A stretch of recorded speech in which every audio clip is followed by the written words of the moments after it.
দর্শক দেখুন, TMC MP রাজ্যসভার সাকেত গোখলে উনি আবার কোর্টের দ্বারস্থ হয়েছিলেন যে শিল্ড কাভার খামেতে আমি ক্ষমা চাইব। শিল্ড কাভার খামেতে মানে একেবারে মানে ভিতরে গোপনে গোপনে ক্ষমা চাইব, এইরকম একটা অ্যাপিল উনি হাইকোর্টের কাছে পেশ করেছিলেন, কিন্তু হাইকোর্ট সেটাকে প্রত্যাখ্যান করেছে যে শিল্ড কাভার ওরকম গোপনে ক্ষমা চাইতে হবে না, প্রকাশ্যে ক্ষমা চান। প্রকাশ্যে যে অন্যায়টা করেছেন, আপনার যে সব পোস্ট আর কি যেগুলো যা সব করেছিলেন তার জেরে লক্ষ্মীপুরীর যে মান সম্মান হানি হয়েছে তার জন্য প্রকাশ্যে ক্ষমা চাইতে হবে। আপনি যেসব পোস্ট করেছিলেন সেগুলো তো সব প্রকাশ্যে, সেগুলো তো শিল্ড কভার খামেতে কোথাও তো এরকম তো করেননি।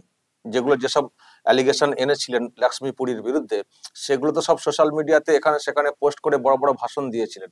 তো এখন ক্ষমা চাওয়ার কথা হচ্ছে, তো সেখানে বলছেন শিল্ড কভার গোপনে দেব। হ্যাঁ, আমার এটা গ্রহণ করুন না, প্রকাশ্যে ক্ষমা চান। প্রকাশ্যে বলা হয়েছে এক্স হ্যান্ডেল এবং বড় পত্রিকা, ইংরেজি বড় পত্রিকাতে আপনাকে প্রকাশ্যে ক্ষমা চাইতে হবে যে যে ধরনের সব তথ্য আমি বলে দিয়েছিলাম লক্ষ্মীপুরীর সম্পর্কে, ওই বিষয় সম্পত্তির সম্পর্কে মিথ্যা, ভুয়ো ছিল, সেটা প্রকাশ্যে ক্ষমা চান। প্রকাশ্যে। আর সেই সঙ্গে তো জরিমানা 50 লক্ষ টাকা, সেটাও তো করা হয়েছিল। এই অর্ডার আগেই করা হয়েছিল, কিন্তু সেটাকে ডিলে করে যাচ্ছেন। প্রথমে সিঙ্গেল বেঞ্চের থেকে আবার সেটাকে রিভিউ করার জন্য অ্যাপিল বা ওই এর জন্য আদার বেঞ্চের ব্যাপারে সেসব করে সময় নষ্ট করা হলো। কিন্তু লক্ষ্মীপুরী উনিও ছেড়ে দেওয়ার পাত্রী না। উনি একজন কূটনীতিক ছিলেন, বড় অনেক দায়িত্ব সামলেছেন, এবং ওনার হাজব্যান্ড যিনি রয়েছেন হরদীপ সিং পুরী, যিনি একজন আমলা ছিলেন, পরে পলিটিক্সে জয়েন করেন, বিজেপিতে মন্ত্রী হয়েছিলেন। অ্যাকচুয়ালি উদ্দেশ্য ছিল উনাকে, হরদীপ সিং পুরীকে দাগা, যে উনার ওয়াইফ এই হিসাব বহির্ভূত সম্পত্তি আছে সুইজারল্যান্ডে না কোথায়, জেনেভাতে কোথায় একটা বলা হয়েছিল অ্যাপার্টমেন্ট না কি সব আছে, উল্টোপাল্টা আয় বহির্ভূত সব সম্পত্তি বলে একটা ভুলভাল তথ্য পেশ করেছিলেন এই সাকেত গোখলে, টিএমসির রাজ্যসভার এমপি। তার প্রমাণ করতে পারেননি, মানহানি কেস ঠুকে দিয়েছিলেন লক্ষ্মীপুরী, আর প্রমাণ করতে পারেননি। তো যখন কোর্ট ওনার যেসব তথ্য সেটাকে ভুয়ো বলে যখন হয়ে গেছে, তখন কোর্ট অর্ডার করেছিল যে আপনি যে মিথ্যা কথা বলেছেন একজন এইরকম মহিলার সম্পর্কে, তার সম্মানহানি হয়েছে, আপনাকে 50 লক্ষ টাকা জরিমানা দিতে হবে আর ক্ষমা চাইতে হবে প্রকাশ্যে। তো সেটাকে ডিলে করে আবার নাকি শিল্ড কাভারে গোপনে উনি আবার নাকি ক্ষমা চাওয়ার একটা আবদার করেছিলেন। তখন কোর্ট সেটাকে প্রত্যাখ্যান করেছে। দেখুন, সব মিডিয়াতে রিপোর্ট চলে এসছে, প্রত্যাখ্যান করেছে, বলেছে একদম 2 সপ্তাহ সময় না কত যা দেখছিলাম, আপনি প্রকাশ্যে ক্ষমা চান, এক্স হ্যান্ডেলে সোশ্যাল মিডিয়াতে পোস্ট করুন এবং কাগজে পোস্ট করুন, যান। প্রত্যাখ্যান করে বাড়ি পাঠিয়ে দিয়েছে। এরপর তো কানটাকে মলে দেবে, আর তারপর না হলে আরো অনেক কিছু করবে। কতটা নির্লজ্জ হলে কি ক্ষমা চাইতে খুব কষ্ট হচ্ছে? হ্যাঁ, প্রকাশ্যে তখন বলতে খুব হয়েছিল, এখন প্রকাশ্যে ক্ষমা চাইতে খুব লজ্জা পাচ্ছে। লজ্জা। প্রিয় দর্শক, আমি শফিকুল ইসলাম এবং আপনারা দেখছেন আরামবাগ টিভি। এসব ওই কালীঘাটের নির্দেশ। যখন ধরা পড়ে যাবেন তখন পাশ কাটানোর জন্য ছটকা ছটকি, তারপরে কোর্টের বারবার অ্যাপিল করে তারপরে পরে আবার সেটা নিয়ে গলাবাজি করা। দেখলে তো হলো কি, দেখুন না, পরবর্তী সময় এই হলো। যদি একটা রাস্তা বের করে এটাকে এড়িয়ে যাওয়া যায়, তারপরে কিছু যদি একেবারেই না এড়ানো যায়, যদি গোপনে বিষয়টা মিটিয়ে সবাই চুপচাপ হয়ে যায়, তাহলে আরো ভালো। কারণ প্রকাশ্যে ক্ষমা চাওয়া মানে সেটা তো পাবলিকলি একেবারে ডকুমেন্টেড হয়ে থাকবে, লোকজন দেখবেন, লোকে প্যাঁকও দেবেন, কি ক্ষমা চাইতে হয়েছে, তো লজ্জা আর কি। সেজন্য লজ্জা পাচ্ছেন, ধরা পড়ে গেছেন তো জালিয়াতিটা। এই দলেরই আবার নেত্রী বড় বড় ভাষণ দিয়ে বলেন সব ফেক খবর হচ্ছে। আরে ভাই, আপনার তো, আরে দিদি, আপনার তো ভাই, তার সাথে তিনি তো ফেক সব পোস্ট করেছিলেন, ধরা পড়ে গেছেন তো, ধরা প্রমাণিত। আপনি তো আন্দাজে বলেন যাকে তাকে ফেক খবর, প্রমাণ করতে পারেননি। আর ইনি তো প্রমাণ, আপনার দলের এমপি, প্রমাণ হয়ে গেল তো বিষয়টা, যে ফেক খবর, ফেক পোস্ট করেন। ধরা পড়ে জরিমানা। এর আগেও অনেক সব পোস্ট করেছেন, সেসবও কেস আছে। নরেন্দ্র মোদীর সম্পর্কে ভুলভাল পোস্ট করেছিলেন, যখন মোরবি ব্রিজ ভেঙেছিল প্রধানমন্ত্রী উনি দেখতে গিয়েছিলেন, দেখতে গিয়ে কিছু ফটো মানে ছবি টবি এসেছিল, তো উনি একটা হিসেব দিয়ে বলেছিলেন যে ফটো সেশনে কত লাখ না কত কোটি কি একটা বলেছিলেন, একটা হিসেব। মামলা হয়েছিল, তাতে মামলা হয়েছিল,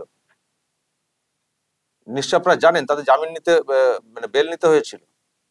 আর তার সঙ্গে তো আবার অন্য কেসও তো আছে, আর্থিক আর্থিক প্রতারণা, এরকম একটা কেস এসেছিল। সেই লোককে আবার টিএমসি রাজ্যসভার এমপি করেছে, সেই লোককে, ঠিক লোক রতনের রতন চেনে, সেই লোককে আবার টিএমসি এমপি করেছে রাজ্যসভার। এখন ব্যাস পড়েছেন ঠিক জায়গাতে। সবাই তো টক্কর দিয়ে মানহানি তো করেন না, যেমন এখানকার নেতৃত্ব সারাক্ষণই তো ভুলভাল কথা বলে যান, কত ভুলভাল কথা বলে যান, যাতা সম্পর্কে যাতা, কোর্টের সম্পর্কে মানে বিচারপতিদের সম্পর্কে ইঙ্গিত করে কত কি।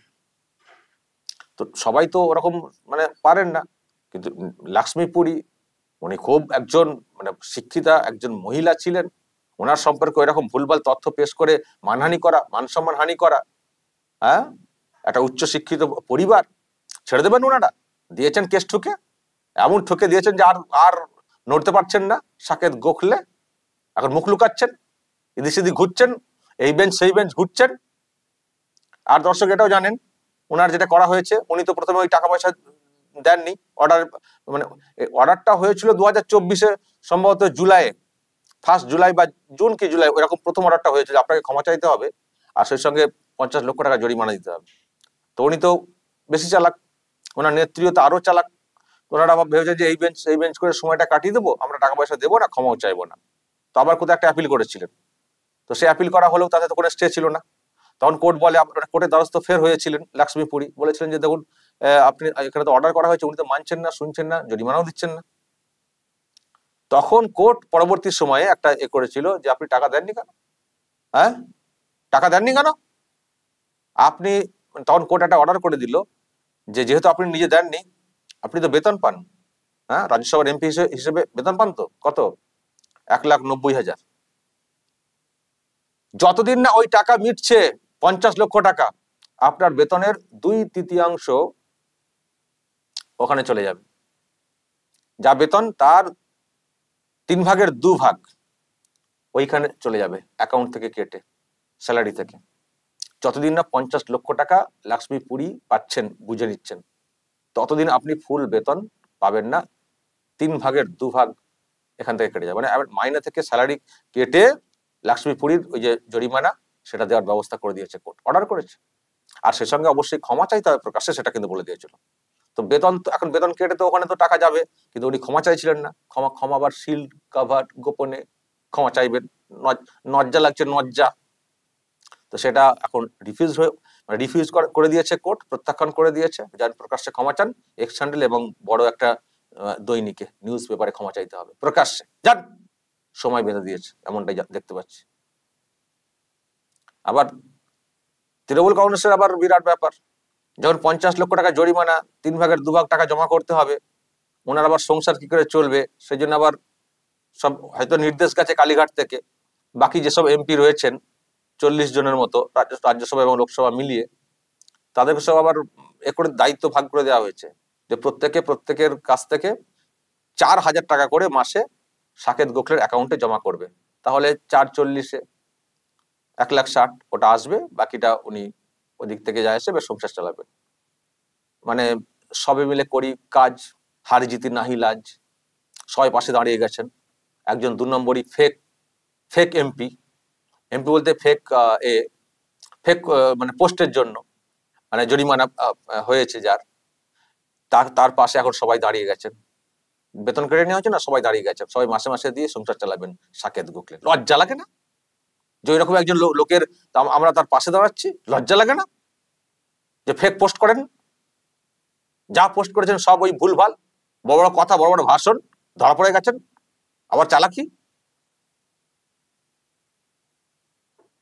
এরপর যদি না দেন, আমার মনে হয় এবার যদি কোর্টের আবার বিষয়টা ওঠে, আমি যা দেখছি লক্ষ্মীপুরী যেভাবে লেগে রয়েছেন, ওনাদের কাছেও কিন্তু টাকাটা বিরাট ব্যাপার না, কিন্তু 50 লক্ষ টাকাটা বিরাট ব্যাপার, তার জন্য যে ওনারা এইসব করছেন তা না, কিন্তু ওনাদের মেন হচ্ছে প্রকাশ্যে ক্ষমা চাওয়া আর ভালো করে টাইটটা দিয়ে দেওয়া। ওনারা কিন্তু লেগে রয়েছেন, এইরকম করা উচিত, পুরো এইরকম করা উচিত, পাকামো, হ্যাঁ, যাত্রার সম্পর্কে যাতা বলে দেওয়া দুম করে, বিরাট আমি বড় তথ্যের ভান্ডার। যখন পার্লামেন্টে বক্তব্য রাখবেন দেখবেন এই সাকেত গোখলে কি কি কি ধরনের ভাষণ দেন, বিরাট একবার বিরাট একজন, অমিত শাহকে পর্যন্ত টক্কর নেওয়া ধান্দা। ওরে বাপ রে বাপ। আর নিজে সব ভুল তথ্য দিয়ে এইরকম ধরা পড়ে গেছেন প্রকাশ। এ তো সাজা ঘোষে না, সাজাপ্রাপ্ত হয়ে গেলেন তো, পুরো মানে জরিমানা হয়ে গেছে। এই তো সব লোক তৃণমূল কংগ্রেসের, এদের কথা কি বিশ্বাস করবেন? যাক, কোর্ট অন্তত খুব কড়া স্টেপটা নিয়েছে, একেবারে পাত্তা দিচ্ছে না, বলে যাক প্রকাশ্যে ক্ষমা চাইতে, এখান থেকে গোপনে গোপনে ক্ষমা চাইতে এসছে। দর্শক বলবেন যা বলার কমেন্ট বক্সে, নজর রাখবেন আরামবাগ টিভিতে।